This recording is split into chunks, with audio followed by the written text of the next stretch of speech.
నమస్తే.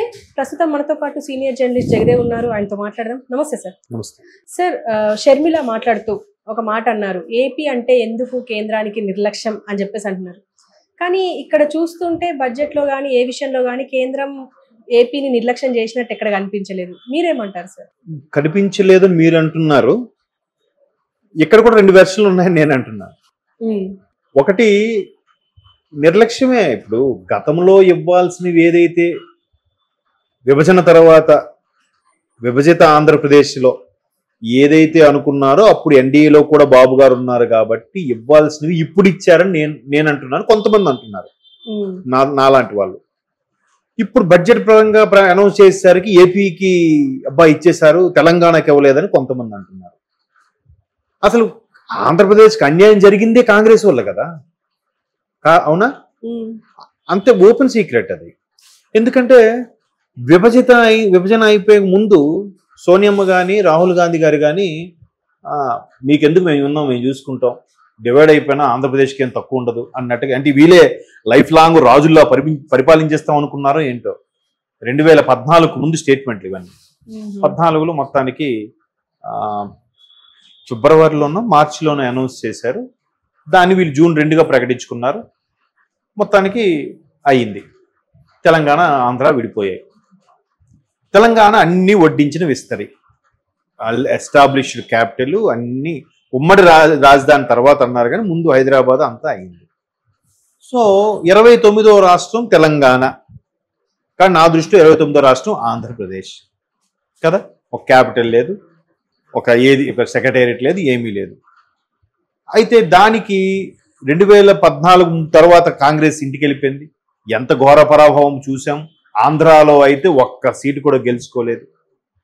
అంత దారుణమైన పరాభవం అయింది.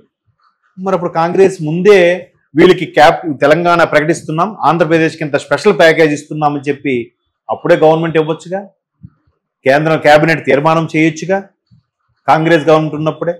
షర్మిల గారు ఇప్పుడు అన్యాయం జరిగింది అంటున్నారే, అప్పుడు నేను లేనండి అందులో అని అనొచ్చేమో. ఆమె నాకు సంబంధం లేదు. ఇప్పుడు ఒక జర్నలిస్ట్ ఎవరైనా అడిగితే ఏమో అప్పుడు మరి కాంగ్రెస్ కదా చేసింది ఎంత అన్యాయం, మరి మీరు ఎలా మాట్లాడుతున్నారు తల్లి అంటే, నేను అప్పుడు లేనండి అని అనొచ్చు, డిప్లొమాటిక్ ఆన్సర్ తీసుకుంటే. సో మొత్తానికి ఇప్పుడు ఆంధ్రప్రదేశ్కి ఇవ్వాల్సింది ఇచ్చారు తప్ప అదనంగా ఇచ్చింది ఏమీ లేదు.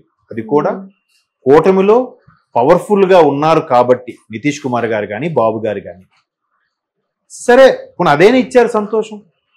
గత ప్రభుత్వంలో వీళ్ళు అది లేదు కదా. జగన్మోహన్ రెడ్డి గారు ఏమన్నారు, 25కి 25 ఎంపీ సీట్లు ఇవ్వండి, కేంద్రం మెడలు వంచి అన్ని తెప్పిస్తా అన్నాడు ఆయన.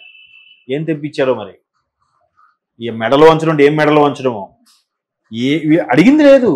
వెళ్ళడం, వాళ్ళు ఏది చెప్తే సో మీరు ఫలానా కాన్సెప్ట్ పెడుతున్నాం, ఓకే నేను ఇంప్లిమెంట్ చేస్తా, అదేదో హెల్త్ స్కీమ్ సంబంధించి నేను ఇంప్లిమెంట్ చేస్తా, ల్యాండ్ యాక్ట్ నేను ఇంప్లిమెంట్ చేసేస్తా, ఏం చెప్పిన అంటే ఎందుకు వాళ్ళకి విధేయుడిగా ఉండాలి.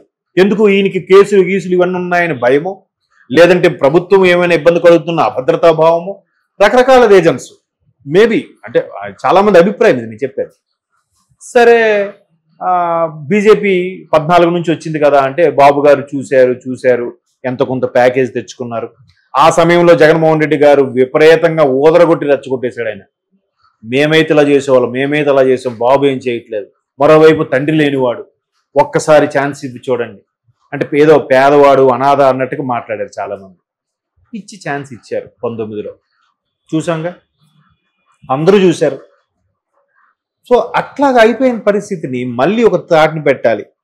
ఎప్పుడైతే జగన్మోహన్ రెడ్డి గారు లాంటి వ్యక్తులు బాగా విమర్శించారో, బాబు గారు ఫైట్ చేసి ఎన్డీఏ నుంచి బయటకు వచ్చేసి మోడీ గారి మీద విమర్శించే స్థాయికి వెళ్ళిపోయిన పరిస్థితి.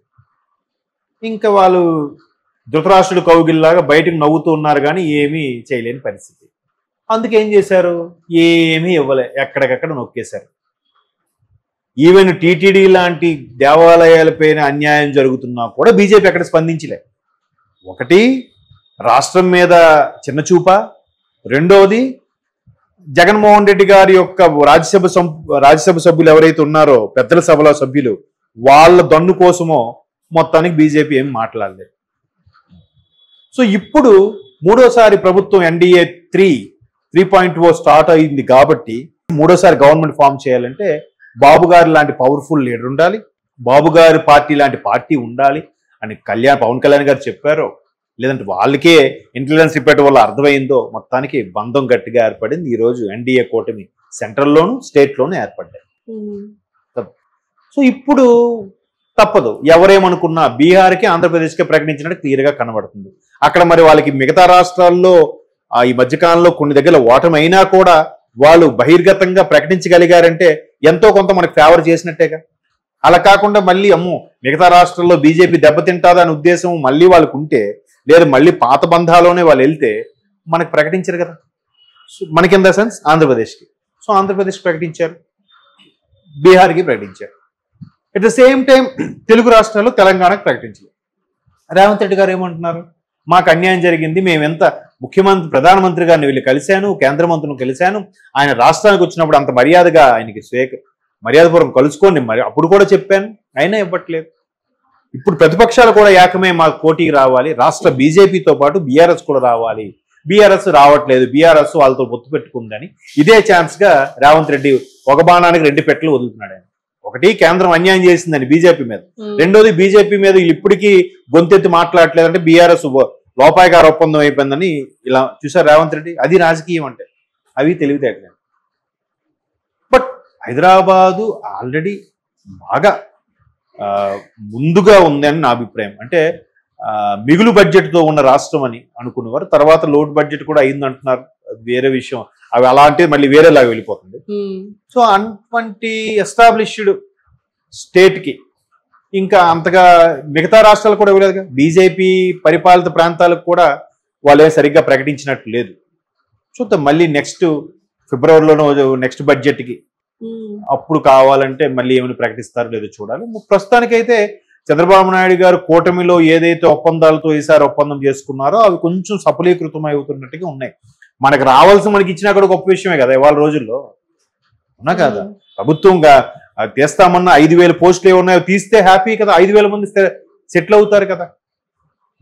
అలాగే వీళ్ళు చేసేది ఏమంటే ఉన్న పోస్టులని ఇచ్చారుగా, కొత్తగా ఇవ్వక్కర్లే, ఉన్నది ఉండి చేస్తే చాలు అన్నట్టుంది పరిస్థితి. సో క్యాపిటల్ డెవలప్మెంట్ కోసం కానీ, లేదా పోలవరం ప్రాజెక్టు మళ్ళీ రిమైనింగ్ పూర్తి అవడం కోసం కానీ మెల్లమెల్లగా ఇదే టెక్నిక్. అంటే ఆవేశపడి విరుద్ధంగా వెళ్ళిపోతే ఏదీ రాదు. మెల్లగా మచ్చిక చేసుకుంటే ముందు అంటే చురక మనమే పెట్టాలి, వెన్న మనమే రాయాలి అన్నట్టుగా ఏదైనా బీజేపీ కొద్దిగా కనికరిస్తే అయిపోద్ది సార్.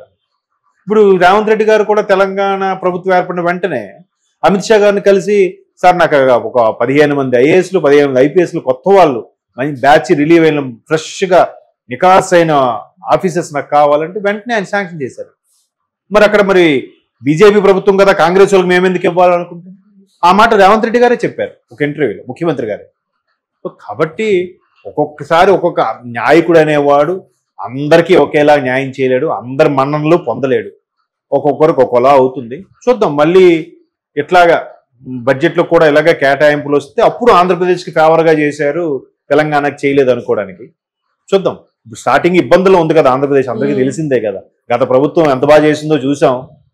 దాన్ని ఓవర్కమ్ అవడానికి, పైగా గత ప్రభుత్వంలో బీజేపీ సరిగ్గా పట్టించుకోలేదు అన్న మాట కొట్టేయడానికి ఎన్డీఏ ప్రభుత్వం కూడా ప్రయత్నిస్తుందేమో అని అనుకుంటున్నాను. ఎందుకంటే మొన్న ఆంధ్రప్రదేశ్లో 9 సీట్లు వచ్చాయి కాబట్టి కొంచెం ఎస్టాబ్లిష్ అవ్వాలి కదా. అన్ని రాజకీయాల్లో భాగమే ఇదంతా. అంతే. Okay sir, thank you.